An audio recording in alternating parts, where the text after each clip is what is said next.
All right. It's September 11th, 2020. And a lot of people are sharing their where was I on 9/11 stories.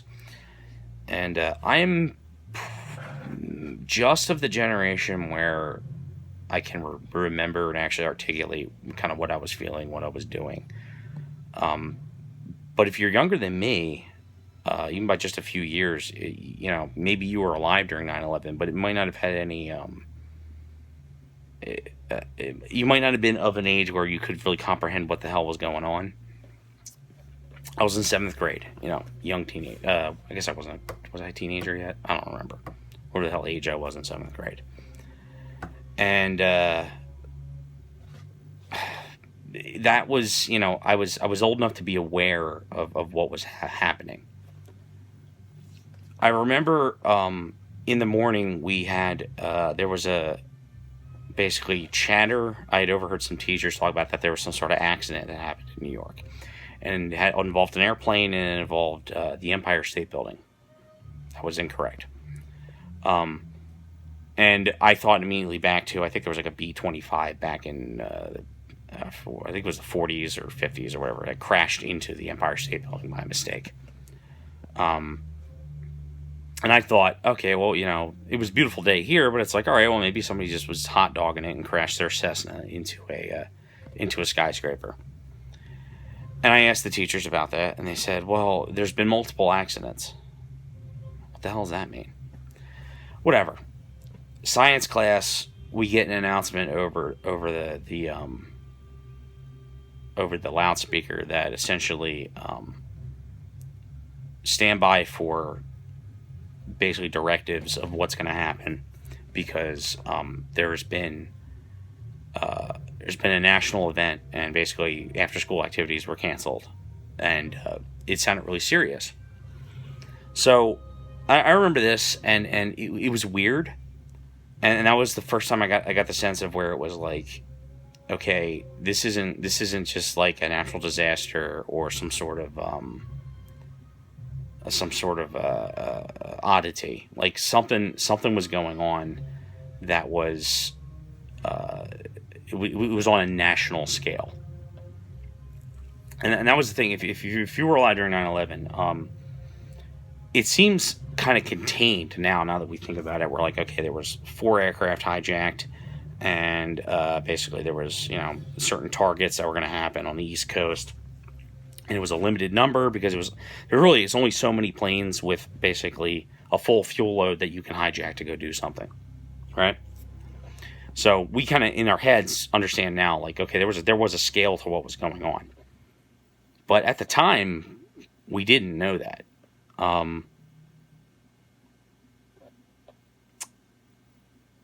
I remember we had an early lunch. I don't remember whether lunch was called early or whether I think I just had an early lunch. So it was like 10 something or 11. We go into the lunchroom, and I was a pain in the ass but good friends with the vice principal. His name was Mr. Crosby. Really, really good guy.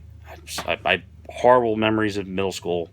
Mr. Crosby was really good to me, and I was an inquisitive pain in the ass. I was one of the gifted support kids, so I had to know what was going on, because this this was international news, like I wanted to know what was going on, right? I'm supposed to. It's my duty, right? And I said, could I turn on the TV, one of the TVs in the cafeteria? And then the way the cafeteria was set up is like there's like a bunch of like the tables were like lined up, and then like above there was TVs on the left and right, and which my generation really, that's actually the first time I think that was kind of something that was common. And if you're younger, like just imagine like these are big color TVs, but they're not like flat T screen TVs like they are now. Like they're like big CRTs. Um, and I was in a relatively wealthy school district, and I think it was like Comcast that came in and they like rigged everything up, so like there was TVs at the ass everywhere in this school, and they got free cable. So we turned it on, and this is back when in my area, like I think we only had two 24-hour news channels. It was CNN and MSNBC, and I think I changed it to MSNBC because that was like whatever. That's what I watched at home. And the first thing I see, I'm sitting with, God, I think I'm sitting with, I think the kid's name was Kevin. I believe that's who I was sitting with. And we look at the screen, and it's a live shot of New York City, and we just see this dust and smoke. And it's like, what's happening? And they're talking, and we can't really hear what's going on. And then the second tower collapsed. I think what I saw was live. I don't believe it was a replay, but the timeline's kind of hazy, so I'm not 100% sure. But that's essentially the first thing I saw was the second tower collapse. And I knew what those buildings were because I think it was like in 6th or 5th grade, I'd like written a report on like the skyscrapers in New York City, and that was like, oh, that was my favorite ones because they were just, I don't know, they were weird looking. They're like these just two gigantic towers that like look kind of plain, and they just stand out on the side of the island. So I learned about them. I learned about how many people worked in them, and how tall they were, and it just hit me that I said those are the Twin Towers. That's the World Trade Center, the Twin Towers. I said, and he was like, well, was that one of them? And I was like, no, there's two of them. Like that was like the first one's gone now, and the second one's gone. And then we started seeing the replays, and they were just saying, that first they were cutting to the Pentagon where there was smoke, and then there was, the Flight 93 had went down to Pennsylvania, and we saw, basically the replays of this plane crashing into essentially the second tower, because there wasn't all that much footage of the first plane. There is a good amount of footage out there of the first plane, but like in terms of like the news media, all their cameras were pointing at the towers after the first crash, and then when the second one happened, it's like that's the one everybody had. Like there's so many angles of that filmed, so that was like one of the things they were playing, and it was like, well, that happened. Like we just realized it was like, okay, these, and I think what was crazy is that I think some of the kids were kind of looking at it and they just couldn't comprehend what was going on. Because I guess it just was stupid shit that fascinated me. There was this game on PS1. It was called Black Dawn, and it was like a counterterrorism game where you like flew a super helicopter and you just fucked up terrorists. It was great. I really loved the game. An awesome soundtrack by Tommy Tallarico. It's not as good as I remember. Let's just say I've gone back and played it since, but that was like one of the coolest things. And in that game, they mention different terrorist organizations you're fighting against. Hezbollah, Tamil Tigers, I forget, there was a couple different ones out there. And the first mission of that, you're in New York City, and Hezbollah is attacking New York City. So, of course, I wanted to learn what Hezbollah was about. And, with my middle schooler brain and my middle schooler internet skills, I learned all about Hezbollah and radical Islam. And I learned about the hijackings that had occurred in the 70s and stuff. So I saw that happen, and it was like, was that an accident? Like how did this happen? And I said, no. I said they would have had to do that deliberately. They probably hijacked the planes. And for me, as a kid, part of it was exciting. It was like watching a movie unfold. It was terrifying, but it was also like, It was like watching something that you would, like, I played in the video games, counterterrorism, oh, Manhattan's under attack, right? And then here it was right in front of me. And the thing that was actually causing the most panic was essentially this plane that went down in Pennsylvania. Now, we're from Pennsylvania, so we're told, it went down to Pennsylvania. And it went down outside of Pittsburgh, so it's pretty far away from, like, Southeast PA where we are. But all we know is this plane goes down. We don't know if it was targeted. We don't know if it was shot down. We don't know what the deal is. And now they're thinking, do we evacuate the school? Like, what do we do? By the time of the next period, my parents showed up, and I think it was my dad. And I was like, hey, bad stuff's happening. And he took us home. My mom came home from her, like everybody just, it was like one of those days where like it's like snowing and they do like an early dismissal, and then like you see like everybody's parents showing up and it's like, oh hey.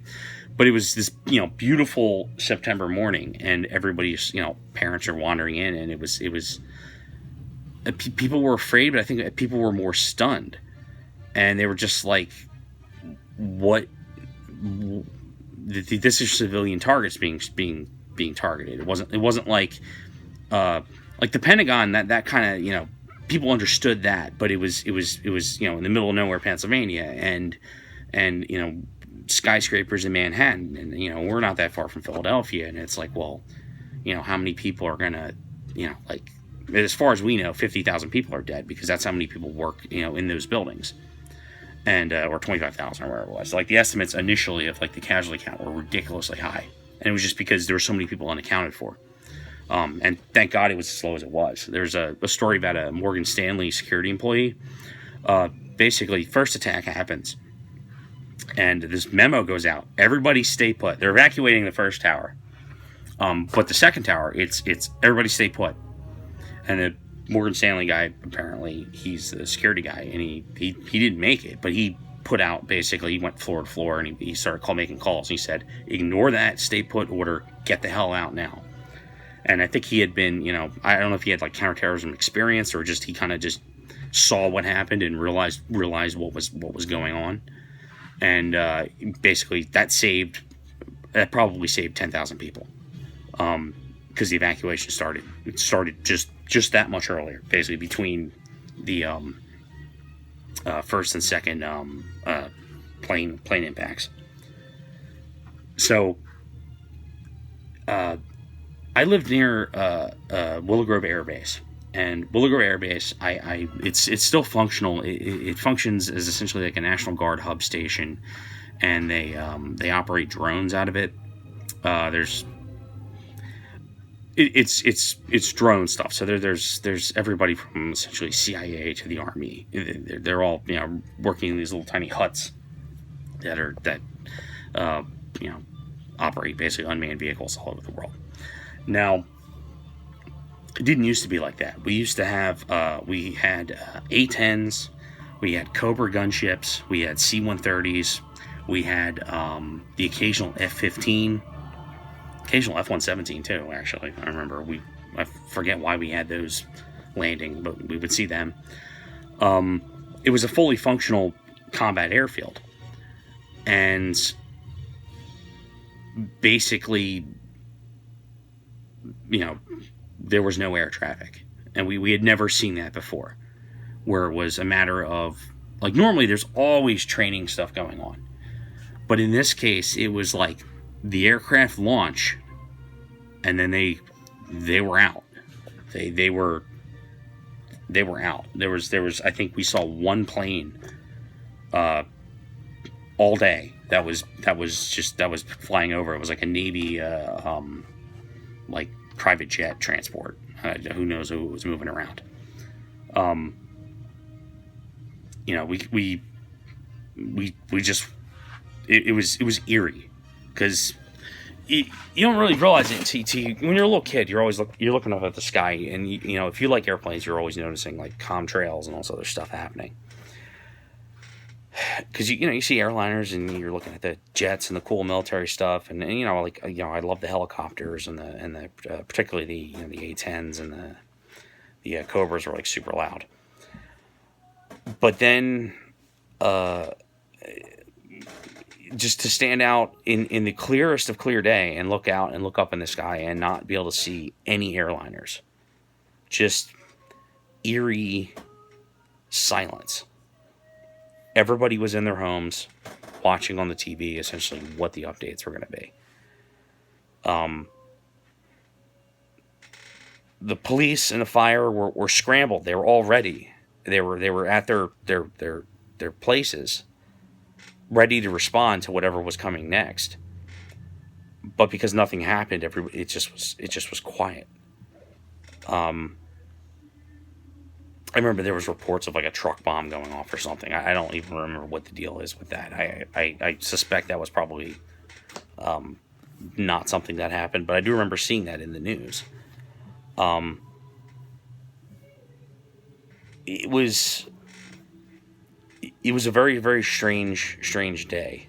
Um, I pretty much watched the TV from, when I got home. We just kept it on 24 hours. It was, my family kept it on, and we just ran it. And I heard some when I was in eighth grade. There was some short story about like somebody had written about like aliens attacking, and it was like, oh, the TV does this, and it was supposed to be about how like watching the TV is not good because it like it basically shows you things you had no control over, even if they're bad. And I remember that was I understand that argument, and I think that probably applies when they're lying to you, like particularly like people like TDS who just believe the latest Russian crap that Adam Schiff and Rachel Maddow are pushing. Yeah, you probably should turn the TV off because it's making your life miserable. But in this case, we just had this sense of we needed to be able to react to what was coming. Nobody knew it was over. I mean, President Bush went there in pretty short order, and people were like, "Is there bombs? Like what? Like it was crazy, the idea that the president would be anywhere in public with the way these attacks had happened. Nobody knew what the hell was going on in terms of like what is the scale of this. Our enemies told us that there was more to come, and like they were gonna rain fire on us, and like the war's home, and we didn't really have a reason not to believe that. We just were ready. We were just standing by, glued to our TVs. Okay, what's next? What are we gonna do? I mean, was a seventh grader, but I didn't have any sense of like, if stuff goes down near me, that like we're not gonna go try to deal with it. There was this. It was a very strange time. And I've never had anything like that. I mean, there's the closest thing I think I've experienced, and particularly I think other people have experienced, which if you're younger, this might be relevant, is like when there's a natural disaster, and either it's your town or near your town, and there's like floods and stuff, and maybe power's out, or like you're the guys with power, and everywhere else it's out, and like the neighborhood has to come together, and like you end up like, here, charge your phones here or whatever. Like there's like that sense of like, you can do something, so therefore you do it, and you don't really question it. You just, we're all in it. And you're not expecting anything. You just do it because it's just the right thing to do. And it was that sense of standby that everybody felt on September 12th up until I'm going to say really for the next probably month. I remember school was canceled. I can't even remember the last time we went to it. Or I should say how long that like we took off from school. It took a while. Nobody wanted to go back because it was like, well, if some shit happens, like we're gonna have to evacuate again, or like aren't the schools really soft targets, which they are, which if you look up Beslan and what the basically the Islamists did up there in Russia. Schools were really soft targets, and we were conscious of this for the first time. And is there? Everybody kind of understood. Okay, well, the airliner stuff that's gone, that's not happening again. But what about car bombs, truck bombs? Do they have nuclear weapons? Like everything's running in people's heads. Like we didn't know what they were capable of.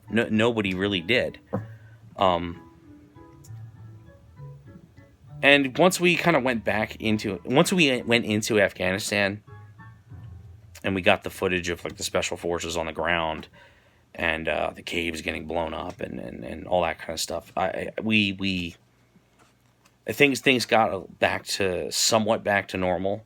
There was still good national unity. Like there was like the World Series being held in New York after the fact, and like the president being there for like the first pitch. That was a huge moment of basically it wasn't just a we're not afraid. It's like, oh no, we're definitely scared, but that's not going to stop us. We're not.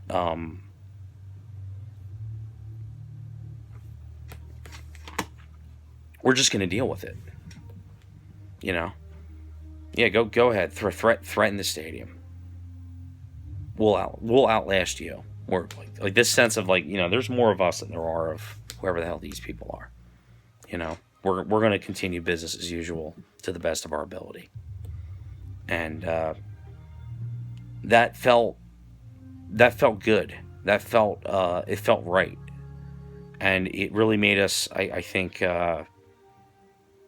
it put everybody on the same page.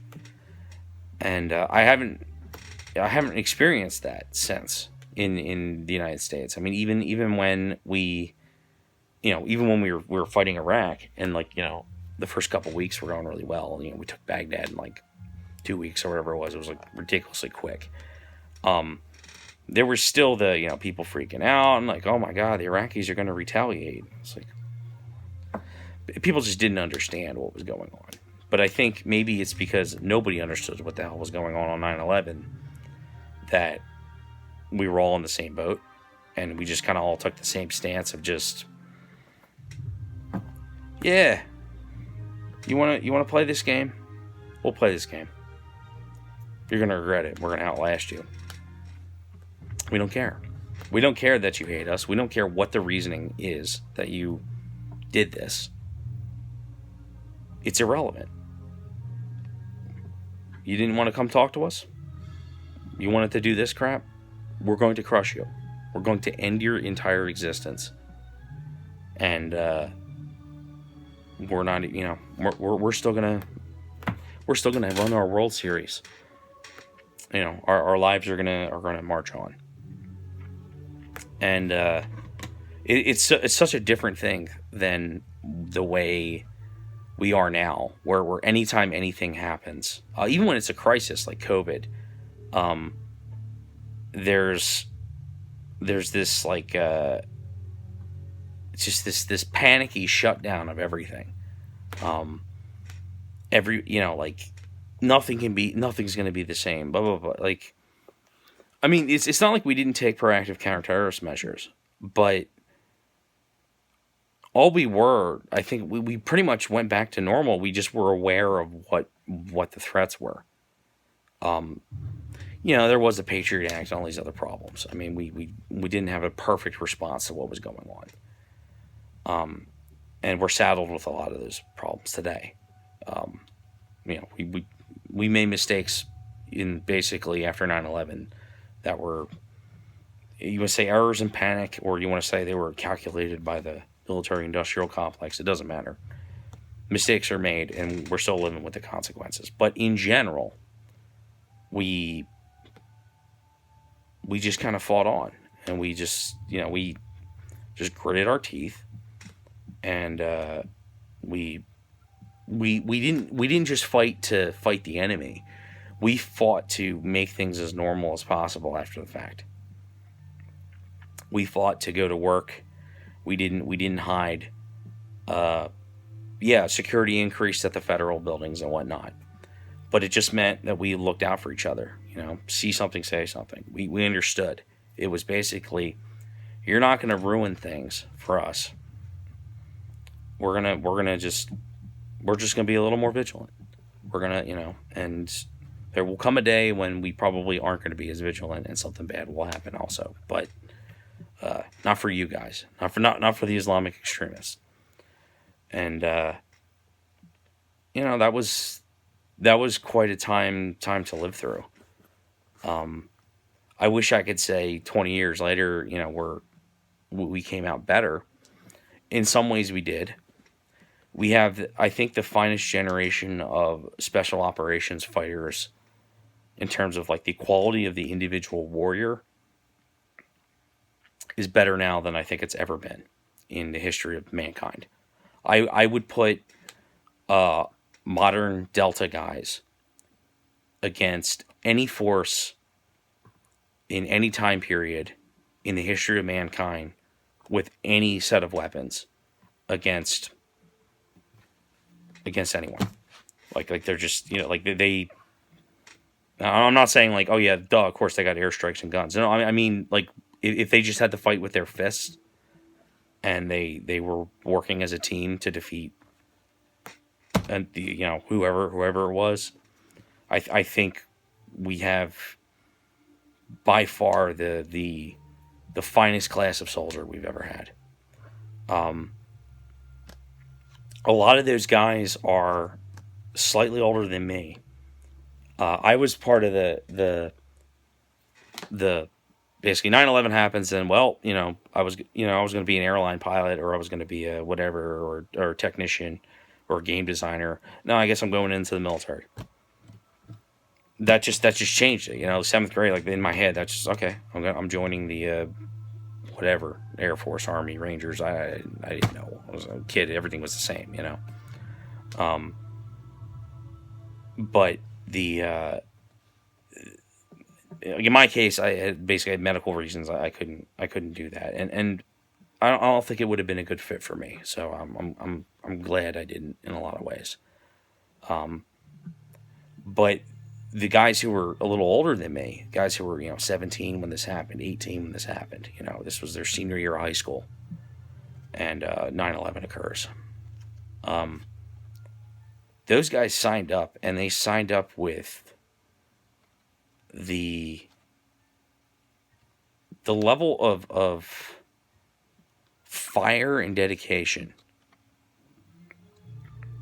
that we just had not seen since since Pearl Harbor. And these guys today are the guys who they joined, and then they became Rangers, and then when they were Rangers, they became Delta, and they were the ones who lifted the weight to go bring the people who did 9/11 to justice.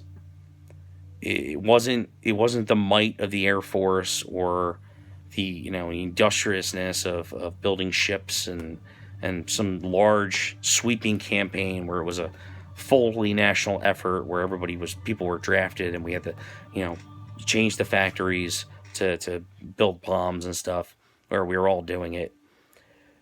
It never got to that point, because these guys who joined up with essentially the full understanding of the terror that occurred and the desire to not only avenge but to learn the enemy, to destroy the enemy. They entered, and they learned, they adapted, they developed off the back of already solid doctrine, but they developed the fighting spirit, the training, whatever it is that just they destroyed Al-Qaeda. These guys on the ground, they're the ones who destroyed Al-Qaeda. They're the ones who went into the huts, into the houses, and into the caves, and jumped out of the helicopters and did all the crazy stuff. They went into Syria and destroyed ISIS. They're the guys who were on the ground in all these different places all over the world.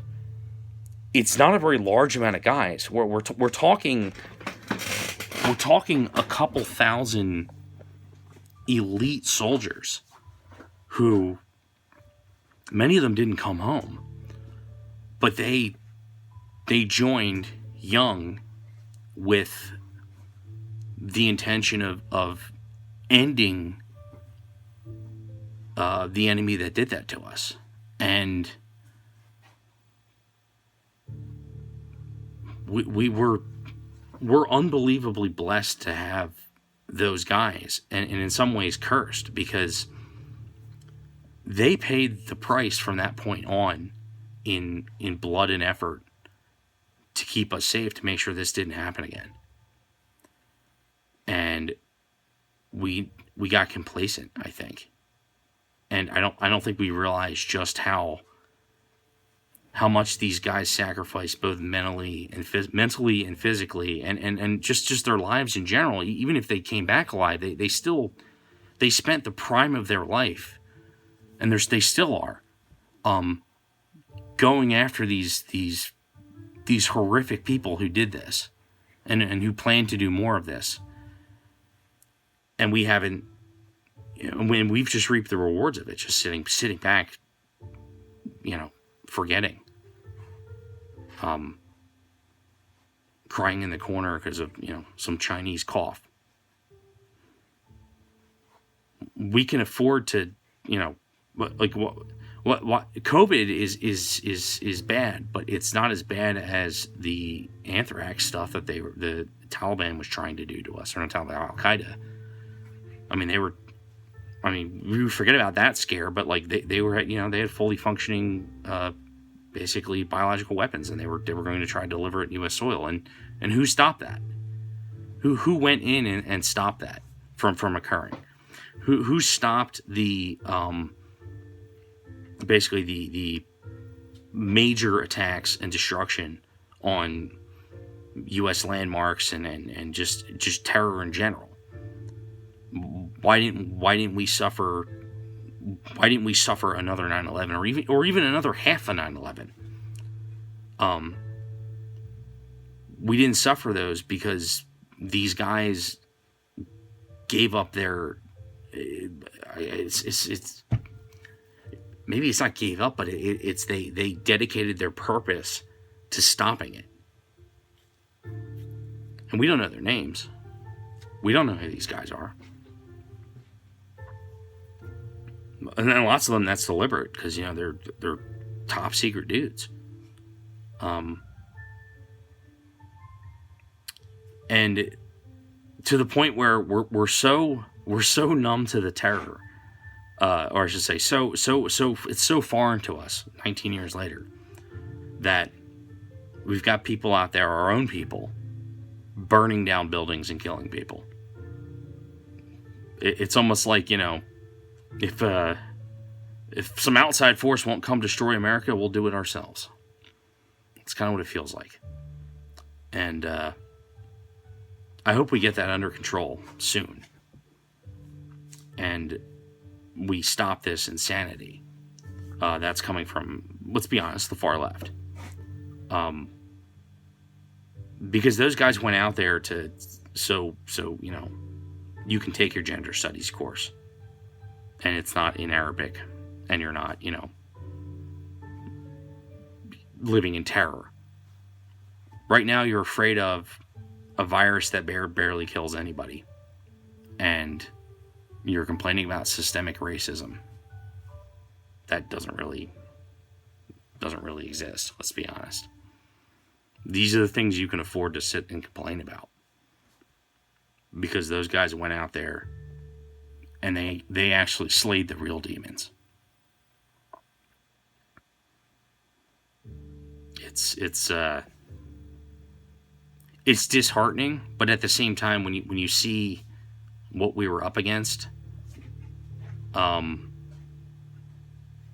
the fact that basically there are going to be Americans who will step up and will do the right thing, and they will stop at nothing to keep their oath. That's what gives me hope for the future. Is because despite the bad stuff we see, and I'm gonna say bad Americans, there's no way to describe it. They hate the country. They're just, if you're burning buildings down, you're a bad American. That's just not, that's not something an American should be doing. Period. But you see these guys out there who have asked for nothing, and they went out and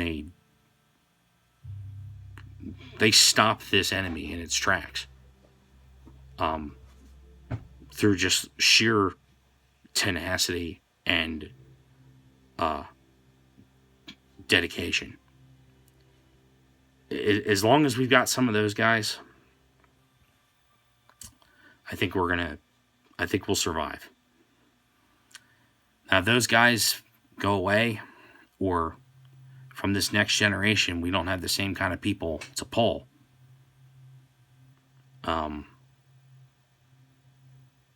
then we'll be in trouble. But we're not that far divorced from that generation that fought back and produced, because it's the millennial generation, or the Zoomers are a weird mixed bag, but millennials are really, we're the ones who insufferably screwed up the culture and did all this, SJW nonsense, right? We're the foot soldiers that spawned this communist insanity. But as bad as that is for my generation, we still pulled the finest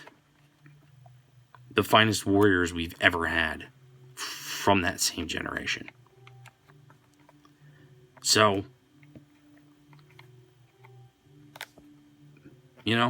maybe the warriors need to come home and straighten us out.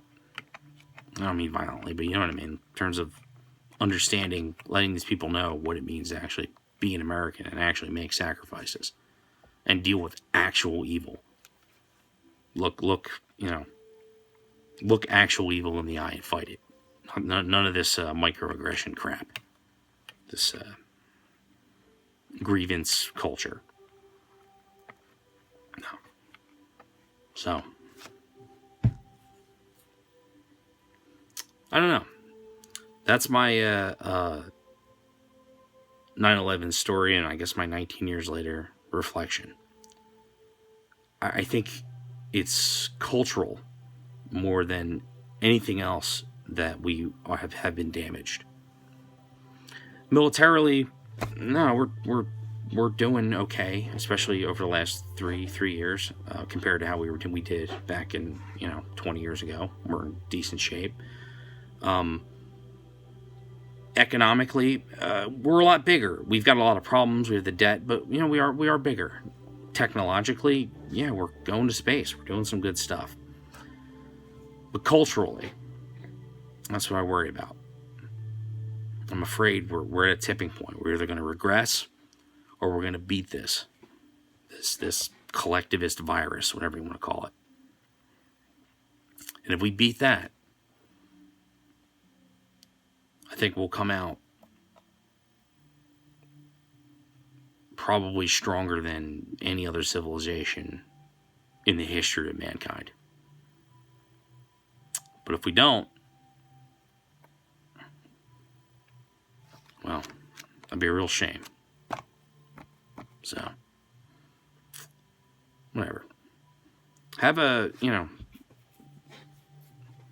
don't bum too much. Have a beer. Do something American. This is a day where we want to silently reflect, but we also don't want to wallow. It's important we read the names and we remember the events. But it's also important that we go to work the next day with grit, with appreciation for appreciate normalcy a little bit. Oh, you're stuck in traffic. Well, it could be worse. You could be on the 110th floor of Tower 1. We're doing okay. We don't have as much to complain about as we sometimes feel sometimes. And it doesn't matter whether, you think we're, the politics are just or righteous or not, or what party you're from. Evil's going to show up, and they're going to do things like 9/11, and they don't care who you voted for, and they don't care that you have empathy for them, or you feel this, or what your pronouns are. They don't care. It's not going to save you. So realize we're in the same team. We're all in the same team here, and just, be proud to be the good guys. There's nothing gray about 9/11. But it doesn't matter that the president was Republican or Democrat, or, the towers were private or public. There's nothing gray about 9/11. It's black and white, good versus evil, and let's just say, if you're on one side or the other. You're the side who can see something like that and say, well, let's discuss the subtleties and how much the brown people suffer elsewhere. That means you're at the very least, you're not very American, because Americans, we're not programmed culturally to care what the grievance is. We just know that other Americans were attacked. An attack on other Americans, regardless of their race, color, culture, ethnicity, Democrat, Republican, Independent, Green, it doesn't matter. Pulling that means you're at war with the rest of us. And you're either in or you're out. So, whatever. Be a little prouder. If you're younger, you didn't really get to experience that, but talk to some people who were older. Look up the heroism from the firefighters and the cops, and just common people in the towers. Just saved, anywhere from just one life to thousands. There's a lot to be proud of, and